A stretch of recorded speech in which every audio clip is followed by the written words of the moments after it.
So, good morning mga ma'am. So, mga unta ninyo, pinignit. Pinignit mo diha. Di lang sa tamo kaon. Mara itong kanon karon.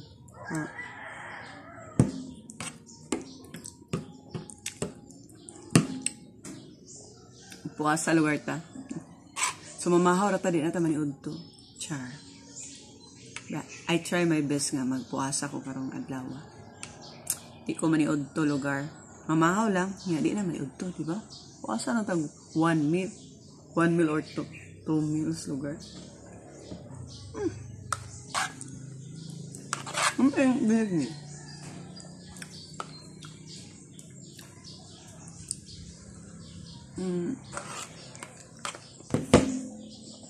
By the way, mga memes.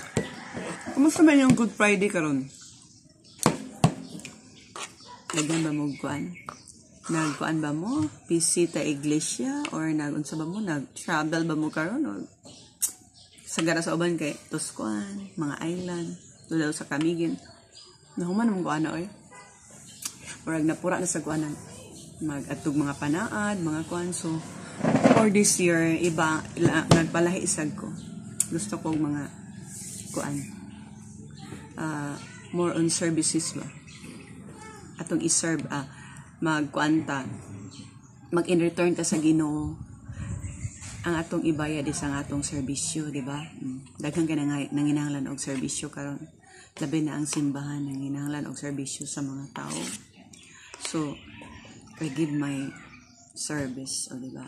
Para at least minus-minusan sa itong mga kasalanan nga gibuhat diri sa kalibutan, di ba? Correct me if I'm wrong. Lisod pod og wa tay mga sala, di ba? I accept nga baga og sala. Sa kada adlaw lang nato. Di gid nato ma-perfect. Makasala gid ta ba? So muna nga. Para daw ma-balance pod, magkuan sad ta. Atong time ato pang ihatag ni Lord. Di na lang pod tanan na lang ato na lang ging time, ato na lang gid tanan. Greedy na gid kita sa time. Nya, 1 hour ang gayang pangayoon sa Sunday, di ba? So karon, once a year abi na ang Holy Week. So maghatag sad tag time niya. Mga mem. Muna ako i-share karong mga panahon based on my experience. Nagpaiba sa ko sa akong experience nga this year 2025. Nahuman naman ko atong pila ka years sa akong gipangbuhat nga nagsige lang og adto sa mga nice place, nagsige lang pa picture, video. Napura na sad ko atong nga life. Gusto kong for a change po ba, di ba? Kinakita tanan nanginahanglan man tag for a change. Para ako na human man ko anang mga dapita. So lahi na po akong gusto nga ma-experience this year.